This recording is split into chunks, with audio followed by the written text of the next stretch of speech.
have been here since 10 o'clock, so we are apologizing. Please, on behalf of the chairman and the national coordinator, we are so sorry for the delays, and we all know why we are here today. One of the political aspirants, a well-known political aspirant, I don't think I need to introduce him. We all know him already. But nonetheless, we have in our midst Mr. Essa Faal'S. He's an independent candidate for the forthcoming presidential elections. And he decided to pay a courtesy call to the Victim Center to meet the victims and meet the secretariat and the board members. So in our midst, we also have the chairman of the board of directors, Mr. Kijera, Sir Mohamed Kijera. And we have Adam Ajalo, he's the national coordinator. We have the deputy chairperson of the board, Ramsia Diab, and we have board members, Baba Haidara and Babu Kanjai. So the purpose of calling you guys, calling the media, is to have this courtesy call publicized, because we all know as victims there are things that we are demanding for the next president. Very soon the TRRC report will be submitted to the executive, and we expect that as soon as the elections are over, the next agenda, for the first agenda for the incoming president, will be the implementation of the TRRC recommendations. So on behalf of the Secretariat once again, and on behalf of the Board of Directors of the Victim Center, Mr. Faal'S, you are most welcome. The Victim Center, just to give a brief background, was established sometime in April 2017. Immediately after the impasse, negotiations was started by a few families, about 9 family members, victim members, who were able to establish an association they ended up calling the Gambia Center for Victims of Human Rights Violations. Why did they come together? Because fighting our case individually will take a long time, and for some of the victims may not be able to afford the legal and other requirements to get justice for their cases. So they decided to come and have the association. And number one of the activities that we do is to document cases of all human rights violations. All victims, all registered victims, or almost all victims of human rights violations are registered with the Victim Center. And we have been working hand in glove with the TRRC to make sure that the victims that are registered with us are also registered with the TRRC, so that they can benefit from reparations. So we also provide services like medical support, educational support to children of victims, and we also provide psychosocial support. There are victims who are so much traumatized that they need psychosocial support, ongoing psychosocial support. We have an established unit here at the Victim Center, and we are also working with other institutions that are providing psychosocial support.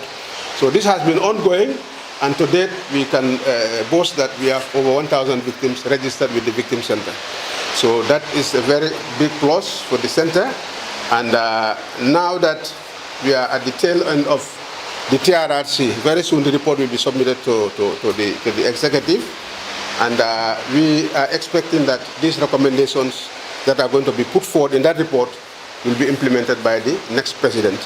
So we hope that, we hope and pray that Essa could be the next president. And we don't have any doubt as far as Essa is concerned. We know he has the victims at heart, and he has done all he could during the TRRC. We've seen it, we all witnessed it, and we've seen it. So we don't have any doubt that Essa being the next president, the report will be fully implemented. Recently we had the UN has made recommendations that all the perpetrators must be brought to justice. And the ICC also is saying that justice must prevail. Justice must be seen to happen in this country. So there is no way things can be compromised. So Essa, you are most welcome once again. And I think what I would do now is to call upon the chairman to give a few remarks, then we give the floor to our guests. Thank you very much.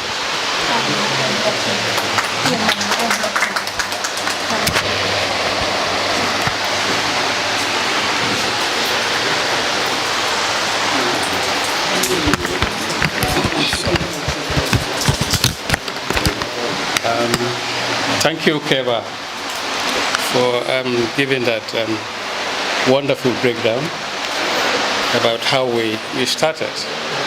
And on behalf of the Board of Directors and the Secretariat of the Victim Center, I would like to welcome our honorable and distinguished guest, Mr. Essa Faal'S, my brother, my good friend. He is not new to many of us here. He has been the lead counsel on the TRRC. We would like to take this opportunity to thank you, Essa Faal'S, for doing a wonderful job at the TRRC. It's all because of your professional and diligent work with the TRRC. We are able to get down to the bottom of the truth. That is to know the gruesome human rights violations that occurred during the Yahya Jammeh era of APRC 22-year misrule. Before, we were all assuming that some of these, the violations were committed by foreigners, not Gambians.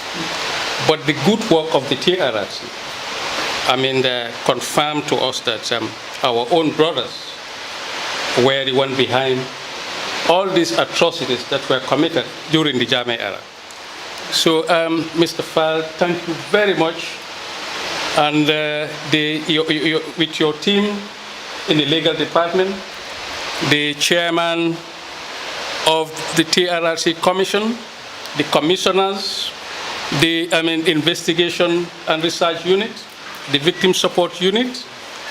The victims are very proud of you, and they are grateful for the work and contribution you have done as part of the transitional justice program. Thank you very much. This engagement with Mr. Faal'S is one of our program that we are engaging leaders of the various political parties. As you know, his Vice President, Mr. Usainu Dabo, and the UDP delegations were here before. And we have a very fruitful discussions with them. They have made a commitment,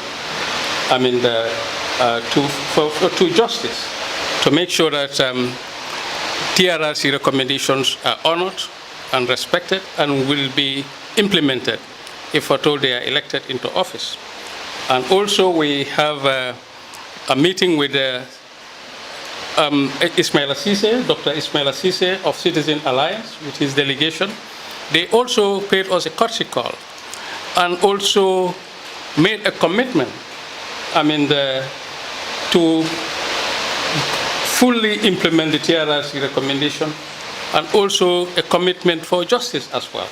So this is not the first time. I just want to be clear on the record for the media that this is not just for Essa Faal'S, but we are engaging all the other political parties. So Mr. Faal'S also is here to make that engagement with the victims community and to shed light on the work of, on some of the work that they have done with the TRRC to clear the doubts of some of these victims with regards to the final report and recommendations of the TRRC, and also to make a commitment for justice as well, and also to have that political will to implement the recommendations of the TRRC. So I just want to welcome Mr. Faal'S to the Victim Center. The victims are your victims. You have been working with them, you had established that relationship with them. So thank you very much and welcome to the Victim Center. That this is not the first time we are having politicians in our midst visiting the Victim Center. So it's like this is the third time. So I just want to make one thing clear about Essa, which I know as an individual, not as from the institution. At the beginning, there were claims that he's an Ahmadiyyan Muslim. I just want to make sure that I clear this doubt. Already he had an interview which I watched on Membe Caring, where he cleared it. I'm a living witness. I know his family. I know the parents. I know his grandmother, Mam Kumbanjai of 12 Rankin Street. Everybody coming from the areas, there we used to lodge in their compound. They are real Muslims, and Essa, Mbai Faal, his father, was a committee member at the Kanifing South Mosque. We know them very well, and I think it's good that we clear that Essa, definitely, as far as knowledge of his background is concerned, he's a real Muslim, just like all of us. I think it's good that we make this clear to the media as well, as a witness, somebody who knows the background of the family as well. So, Essa, you are most welcome to give your statement. Thank you very much. Thank you very much. Thank you to all of you for giving me this opportunity. I salute you all for this important work that you're doing for the victims of this country. I am first and foremost a lawyer. I have served as a prosecutor in several courts. I have also worked as a defense lawyer in some of these courts, international courts. But perhaps what is not so pronounced is that I have also been victims' representatives in these courts. I am the lawyer for the victims of the genocide in Darfur. I am also a lawyer for the victims of the extrajudicial killings in the Philippines, in the case against President Duterte, which has just been confirmed for investigations by the ICC. So, you know, when it is time for politics, people say a lot of things. If they do not have an answer to what you have to say, they will attack you personally. And I am no exception. I have been attacked in several ways, including my pedigree, my family background, my religion. I have said before, they have attacked me in the name of Islam. I will forgive them in the name of Islam. Because there is nothing more profoundly troubling than to attack a person's faith.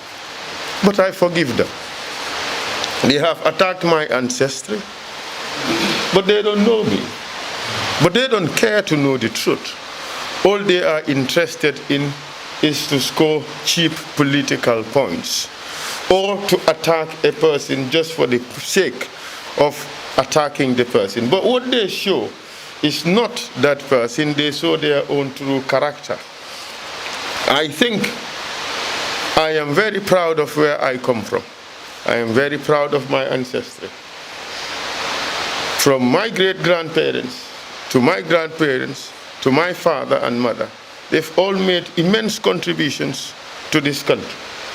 For anyone who cares to know, you can check. But that's not why I am here.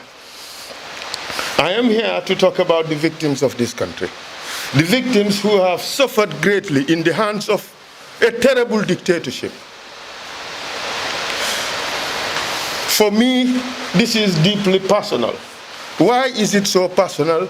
It's because I have sat with quite a number of them in hours of interview, digesting all the terrible things that have happened to them. I have sat there hours on end, hearing horrible stories that were meted out to our brothers and sisters, our mothers, uncles, aunties, fathers and brothers and sons. One of the biggest atrocities that is happening to our people is this Mile 2 prison. It's in a terrible state of dilapidation. Being incarcerated in that place is a human rights violation. To force an individual in the name of punishment to sleep in a stinking toilet is a crime. We're not talking about all the terrible things that happened to the country. I was ashamed to talk about the number of Gambian men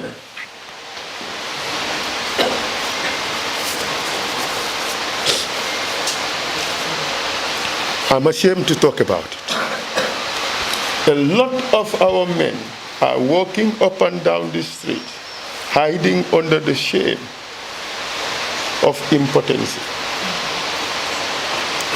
Castration was a method of punishment and a method of torture. I refused to mention the numbers because I did not want people to walk around the street pointing at each other that he may be another one. It will cause a lot of shame and embarrassment to a lot of people in the community. I refuse to talk about it. The things that happen in this country are not only shameful, they are dirty. It is the responsibility of every single Gambian to do everything possible to ensure justice for these victims. If we don't do that, we'll be failing in our responsibility to them. And any individual who participates in enforcing or reinforcing the impunity that we now face is betraying the aspirations of the Gambian people.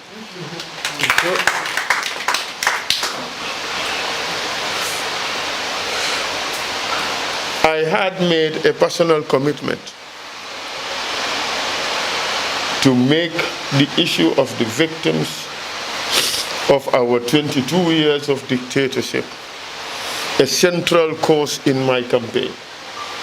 In fact, this is one of the principal reasons why I am running for president, because I have no confidence, zero confidence, that the report of the TRRC would see the light of day under this government.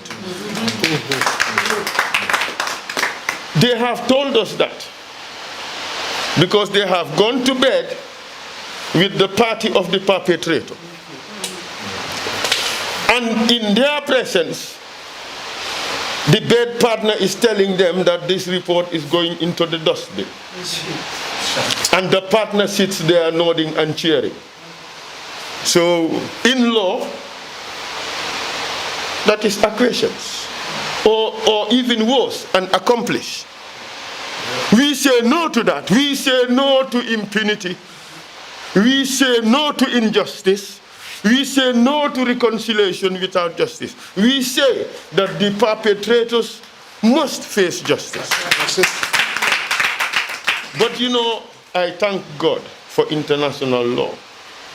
You see, when I delivered that address, that impromptu closing address at the TRRC, I said that if this government does not act, Ghana would act. If Ghana doesn't act, West Africa would act. If West Africa doesn't act, Africa would act. If Africa doesn't act, the United Nations would act. If the United Nations doesn't act, then the ICC would act. And the train has left the station. There is nothing they can do about it. Absolutely nothing. You know why? The crimes that happened in this country are crimes that shock the human conscience. And the whole civilized world have converged together in Rome in 1998 to craft an international treaty that would bring about an end to violations, gross violations of human rights that amount to crimes against humanity. And indeed, what happened in this country were crimes against humanity. They cannot do anything about it. That's why I was not surprised when the United Nations Working Group on Human Rights the other day made a declaration that what happened in Gambia amounts to crimes against humanity and the perpetrators must face international justice. I think that vindicated us. On the day I delivered my closing remarks, the ICC prosecutor was watching. The incoming ICC prosecutor then was watching live. And immediately afterwards, he tweeted that he agreed with us that the perpetrators must face justice. And indeed, the outgoing prosecutor as well, in a turnaround, gave a statement accepting that the violations can now go to ICC. I ask you to take courage.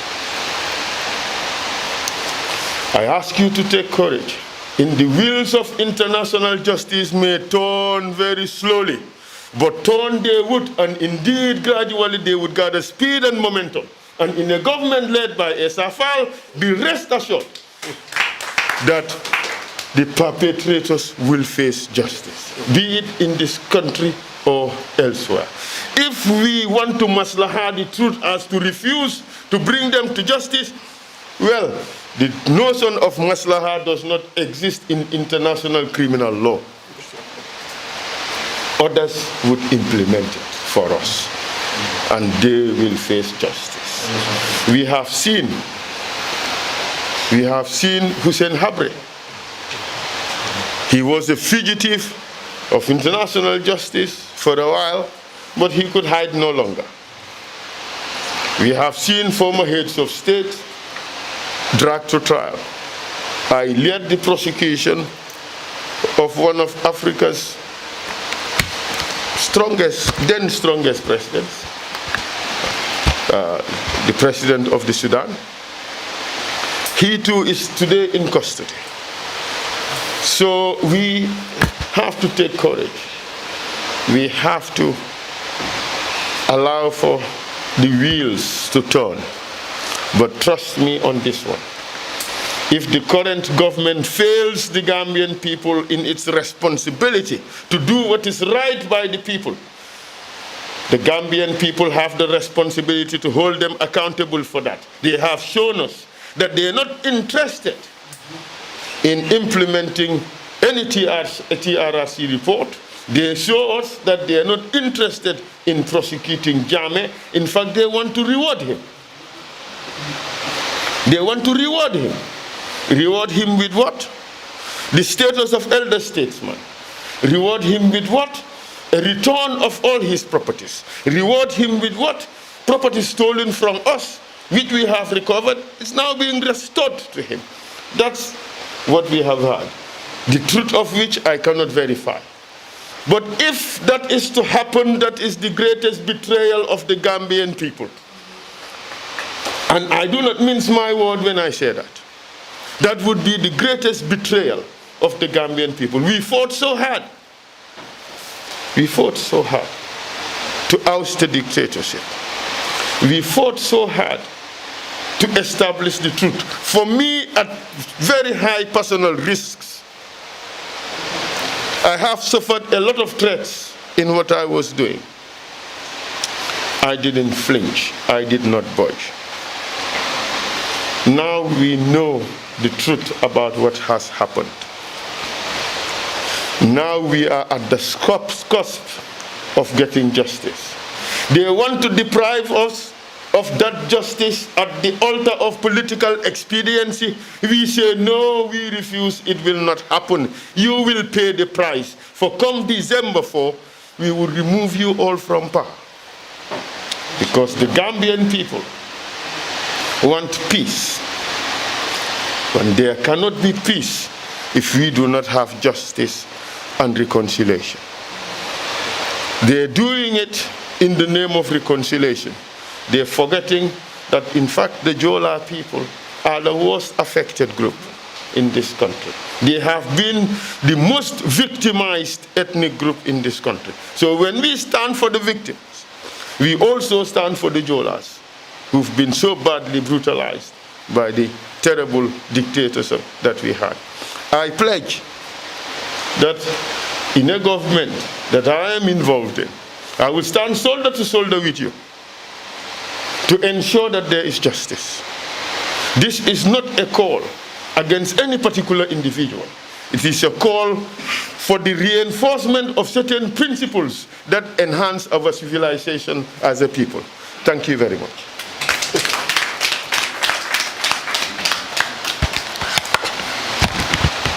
Okay, thank you very much, Mr. Essa Faal. We've all heard Essa, and as far as the victims are concerned, I said it in my introductory remarks, we don't have any doubts as to whether the recommendations of the TRRC report will be implemented by a government led by Essa Faal'S. So he has emphasized on that, and we've seen the emotions when he was trying to make some statements regarding his background. So I also cleared that on an individual basis. So we are grateful that we have Essa here, and we thank him and wish him all the best. And we wish a very successful and peaceful elections to all Gambians. I think in conclusion, it's important that we remember that the Gambia will remain. Politicians will come and go. And there is the need for peace. The politics of insulting each other, it doesn't help. But in our politics, if you listen to it, some of the audios going around, some of the insults, you don't even want to listen to them. Just in the name of damaging your opponents. It's not called for. So I think I would want to call upon Mr. Adam Diallo, who is the national coordinator, to give a closing remark. Mr. Diallo. I think we want to take this opportunity on behalf of the Secretariat and also the Board of Directors of the Victim Center, that we want to thank you very much.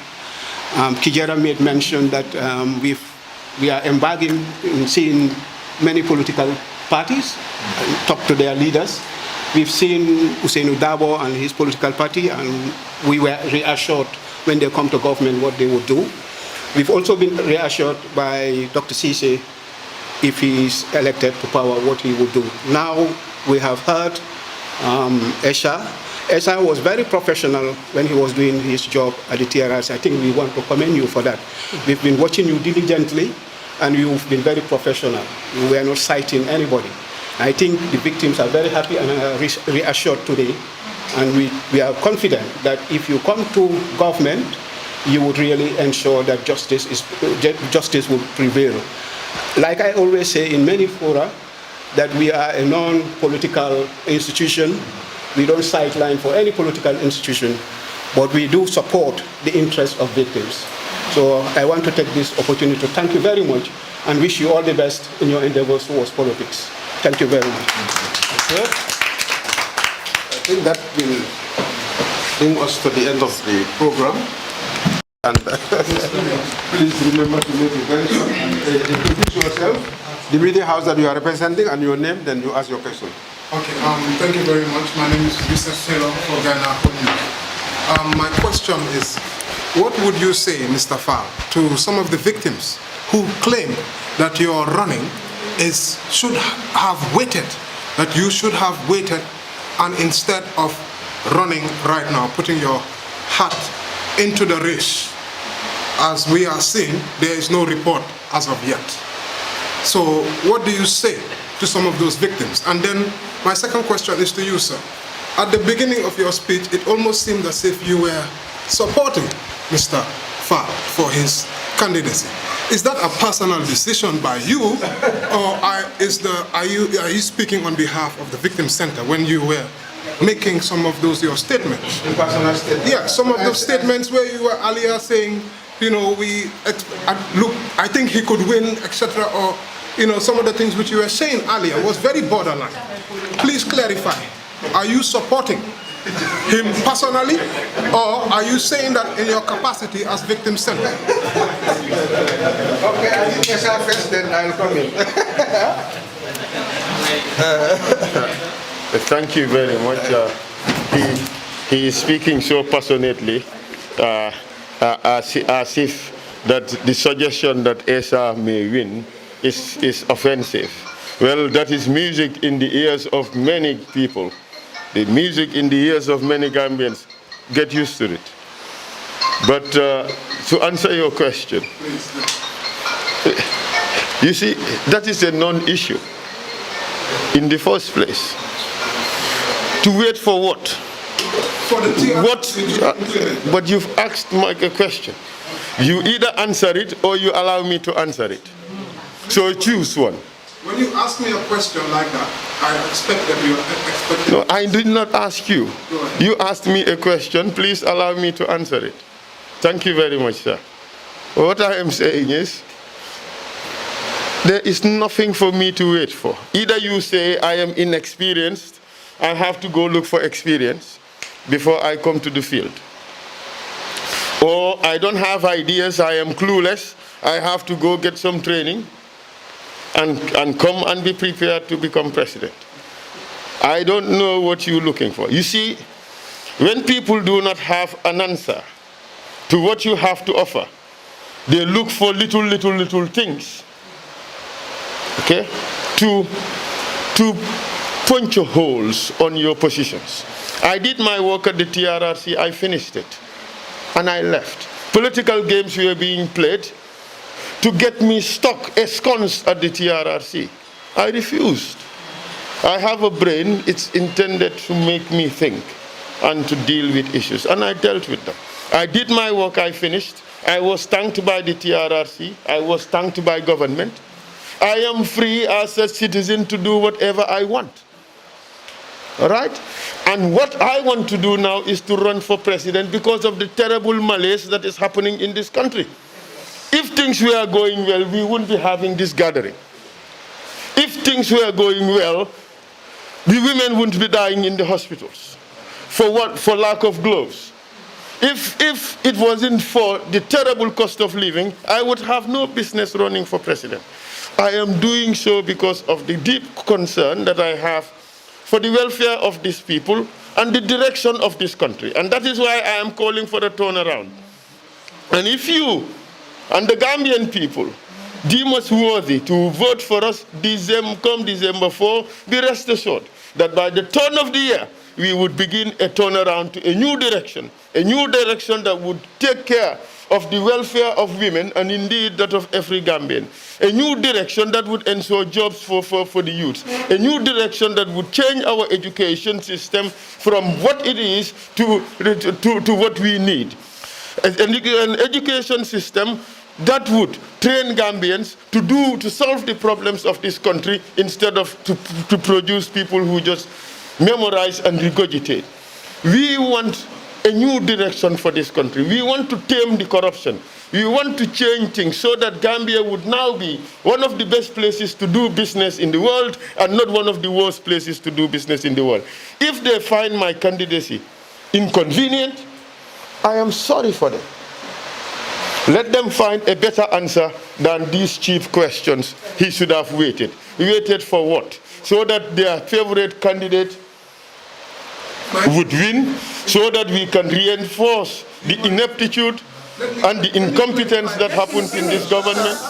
In fact, I think we are deviating from the purpose of this meeting. If you allow me, conference, and we are just okay, all right, it's all right. The reason why I asked you my question, I said it's okay. I was speaking to some of the victims before you came.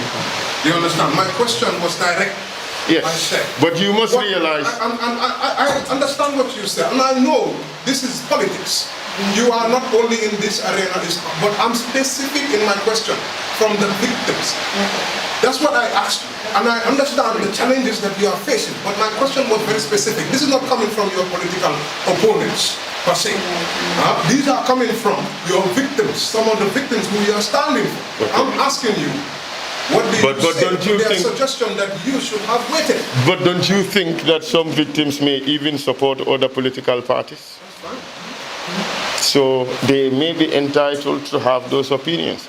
But I think that if we are going to have a debate on the political issues, we should discuss things that are meaningful and not little trivialities like he should have waited for nothing that has been mentioned. Thank you very much. I'll take another question. Just, I think no. Next, we have to get somebody else, because let's remember that this is not a press conference. The purpose of it was for Essa to come and meet the victims and talk to us as victims. So it's like we are just inviting few questions. It's not a press conference where we'll give the opportunity to all of you. Please let that be clear. So I think we will have 2 questions. Yeah, okay, your question. What I said in my remarks is, I said we have no doubt a government led by Essa is going to implement the recommendations of the TRRC. This is what I said. I don't think English is not our language. No, I'm not saying what, I did not say anything that supports him as a political leader. I said we don't have any doubt that the recommendation of the TRRC will be implemented by a government led by Essa, knowing very well about what happened and being the lead counsel in the investigation. This is what I said.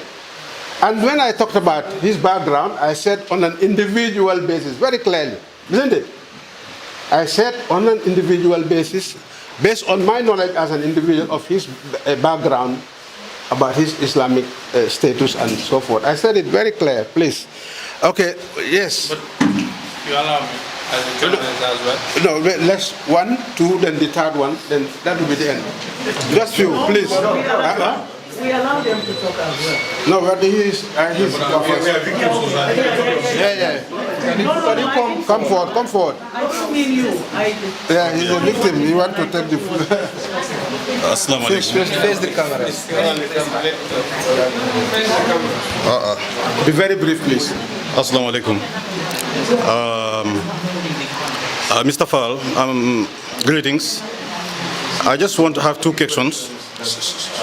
One is, I first wanted to say that recently some of us victims thought that the reparation committee is virtually tarnishing the image of the TRRC.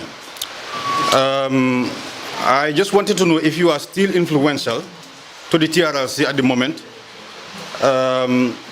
because what some of us are encountering at the reparation committee, committee, is just unbearable.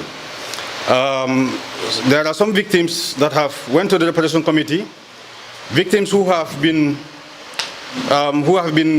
jailed, for example, for so many months or years, are compensated less than those who have been there for short time. So I just wanted to know if you are still influential so that you could, I don't know, shed light on those issues.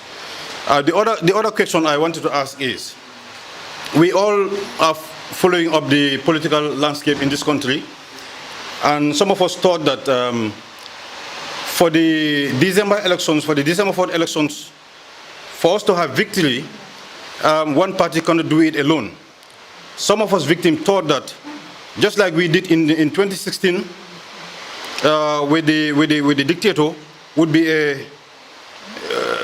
a preferred choice. For example, I just wanted to ask if you are called on a coalition in which you would be part of, to oust Barrow, are you willing to join? Thank you so much. Okay. Thank you very much. Well, it seems that this press conference is turning into politics. But there you have it.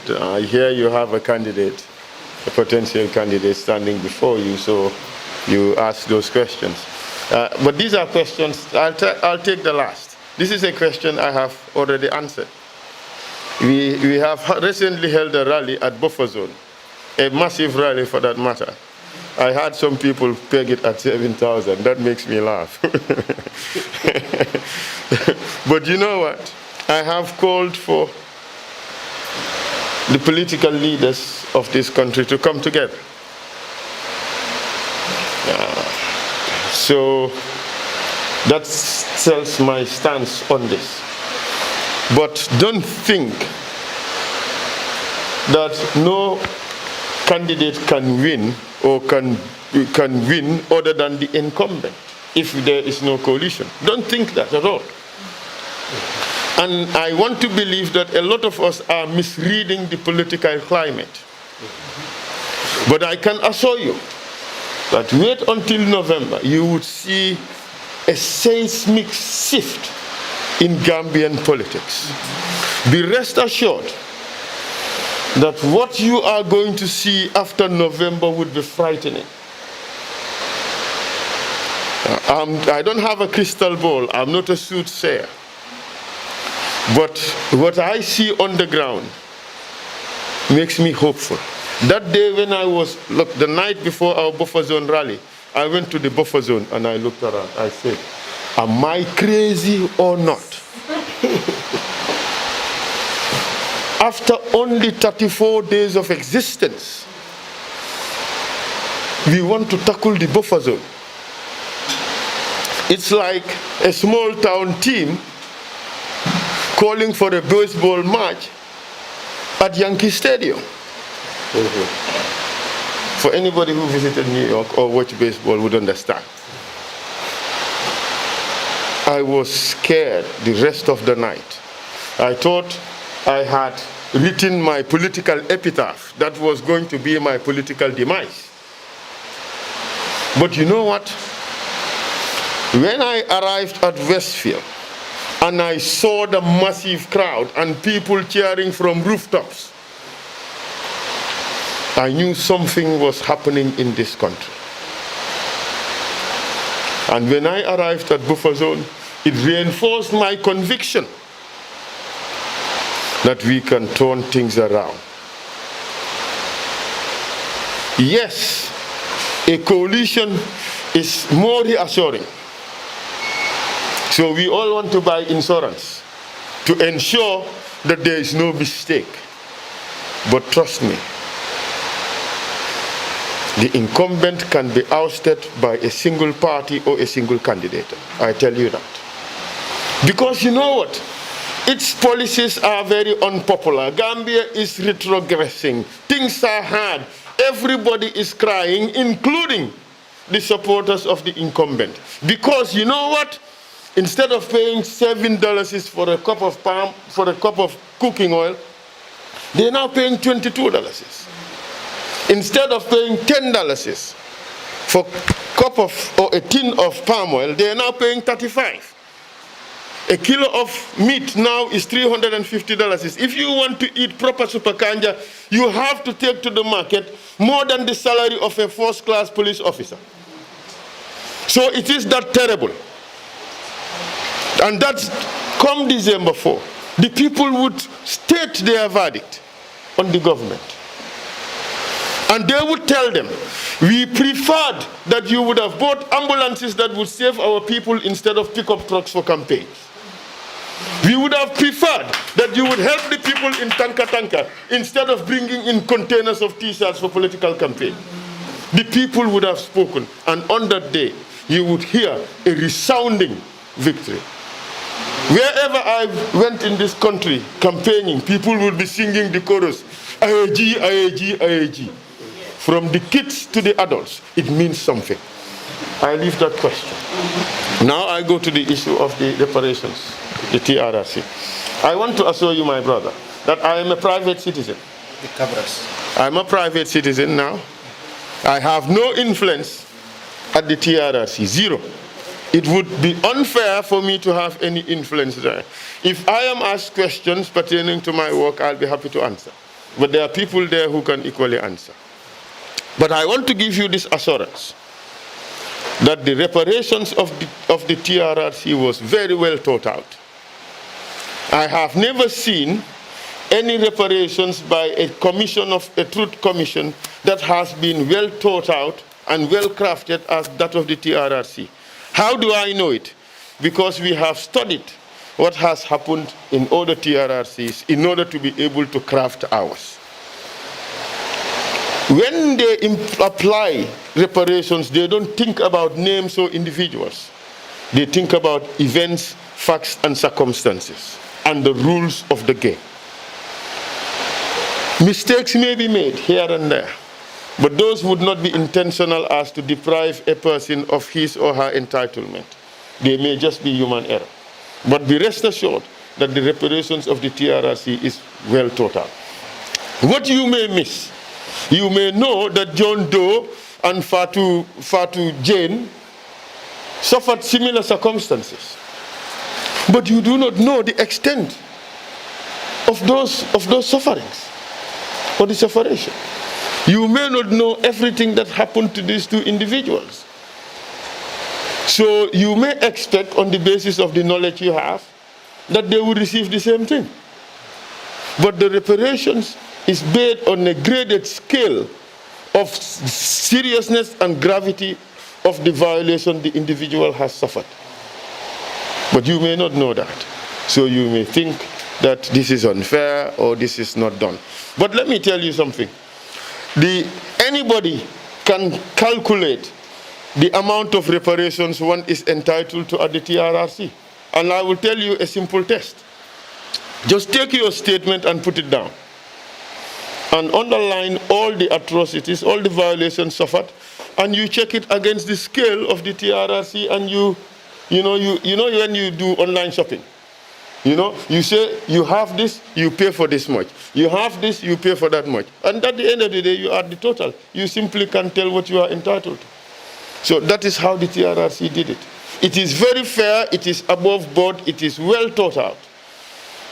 But I don't exclude that mistakes could be made due to human error. But I want you to have confidence in the system, that this is a system that works.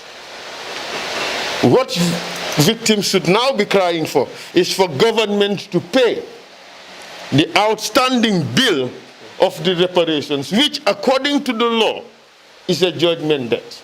That is what you should be claiming for. Thank you. Thank you very much. Yes. It's just a follow-up of my colleague's question about his candidacy. We are less than 2 months prior to the election, and we are in a context that's a very particular context. And maybe less than 3 weeks, the campaign will start. And according to what you have said, if he is elected, you have no doubt that, he will implement everything. And does it mean that, you guys maybe indirectly you are calling, to vote for him? A simple question, and, don't interpret it like, it's very simple, I mean. Let me clear this doubt.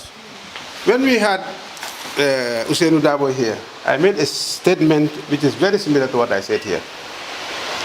Because he is the one on the ground, and we are not saying we are voting for him or we are calling for support for him. What we are saying is, as far as the victims are concerned, we are confident that if he wins, the recommendation of the report will be implemented. I don't think this is supporting somebody.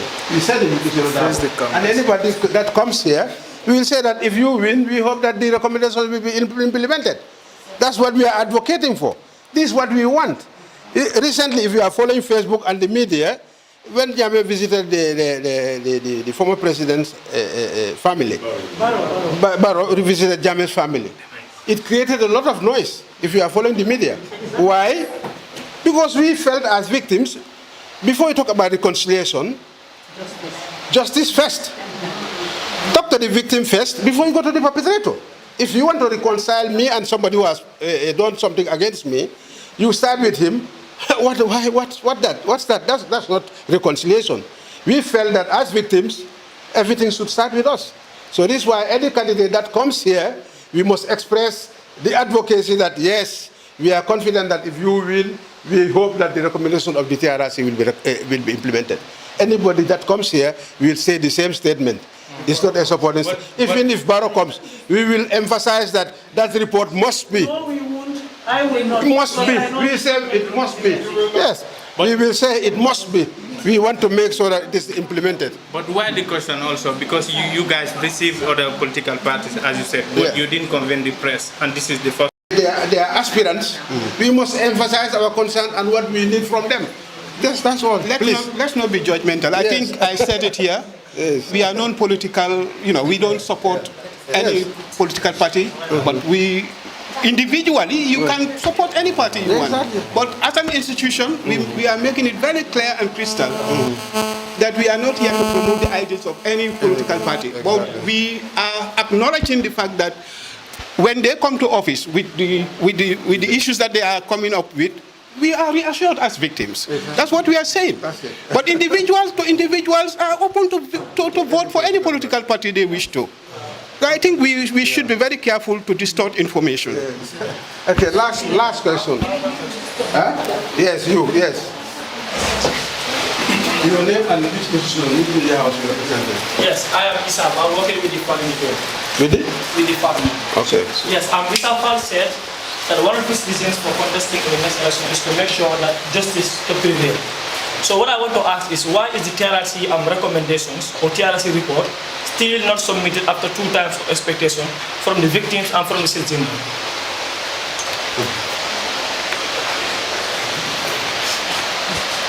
I think you should ask this question of the TRRC.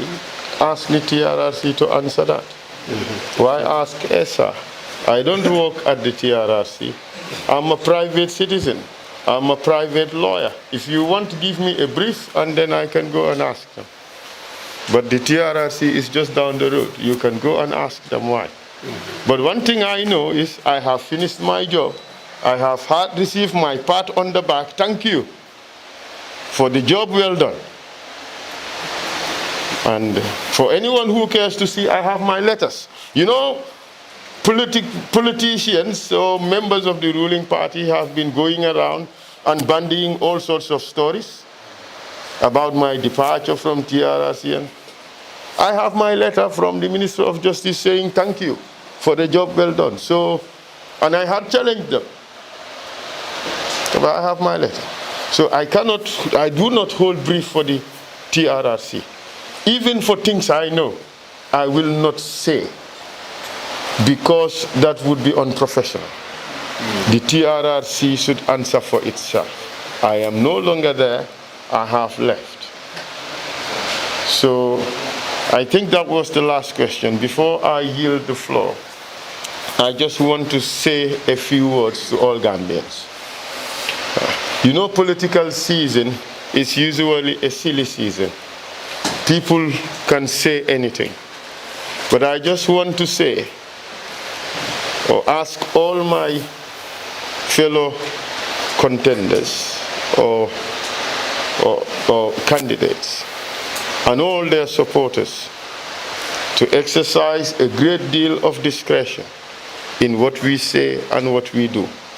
The Gambia is a very small country. We are all one and the same. Yes, we may stand at different sides of the political spectrum, but embrace important values. We should always look to the things that put us together and not the little things that divide us. We should, even as we disagree with each other, we embrace each other as one Gambia, one people, and one nation. And that way, we would all prosper. I pray to God that we have a very peaceful election. Even where I disagree with my colleagues, I hold them all to the highest degree of respect.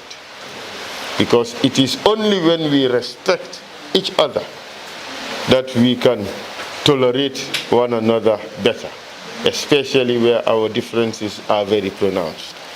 So I also encourage the media to exercise a great deal of measure and responsibility in what they do. Do not stoke the flames of discord. Try to reinforce our unity as one people. And that way, together, we will all have a very peaceful election come December and a very peaceful transition to change. I'm showing this because I am expecting nothing but change. But whatever the result is, I pray to God that the Gambian people would respect it, all the players would respect it, and peace would reign in this country. I thank you all. Okay. I think that will bring us to the end of the You want to make the closing remarks? 1 minute. Close here, please.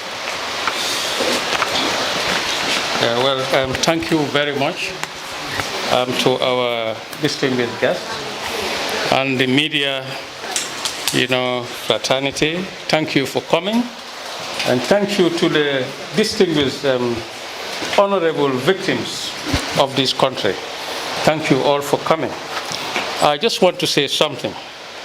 Part of development is to be self-critical. Nation building is a never-ending process. It goes on and on and on till the end of time. No single government will finish the development process of any particular nation. Therefore, we should all come together as one people, as a nation, to develop our country, to rise up to the challenges that we are confronting in the current dispensation, to make sure that we all conduct ourselves, in a peaceful manner, and when we talk with decorum. We should not sow a seed of discord. Every single candidate has a right. It is their constitutional right to contest for the highest office of this country. Essa, Faal'S, or any other candidate, it is their constitutional right to contest and seek for the office of the president. We should respect the choice and decision of our presidential aspirants. As citizens, what we can do, comme nous ko society waxe, politics ka ke ñoo yaayeelam tulu ni jalo ñu fo ak ree ak kaf dëkk bi ñoo ko bokka. We are all neighbors and family. Dëkk bi ñëpp mbokk lañ suñ waxtaanee rek ñu gis ne dañ bokka. Kon politics waratu indi xaajaloo suñ diggante. Politicians yi tamit ku nekk am nga right nga ñëw ak sa programme ak sa policies nga jaay ko askan bi luñ ko mën a jënd ñu jëndam fekk def nañ suñ campagne bi si jàmm ak dal. Si gaw loolu we are calling on each and every Gambian, the Victim Center, in solidarity with the CSOs, organizing a very peaceful march on the 16th of October, starting from the post office to Westfield at 10 a.m. We are using this opportunity to invite His Excellency Essa Faal'S to start calling each candidate His Excellency, including His Excellency Lawyer Ousainou Darboe, His Excellency Dr. Ismaila Ceesay, His Excellency Mama Kandeh, His Excellency Halifa Sallah, His Excellency Bakary Bunja Darboe, all the presidential aspirants.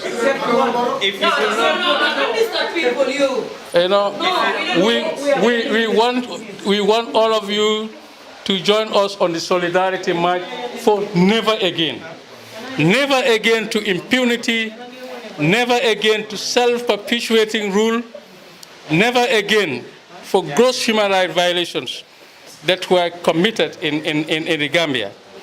So we are calling on everyone, including the media, to join us on the 16th of October to march for never again. Thank you all. Thank you. That's the last one. Thank you for coming.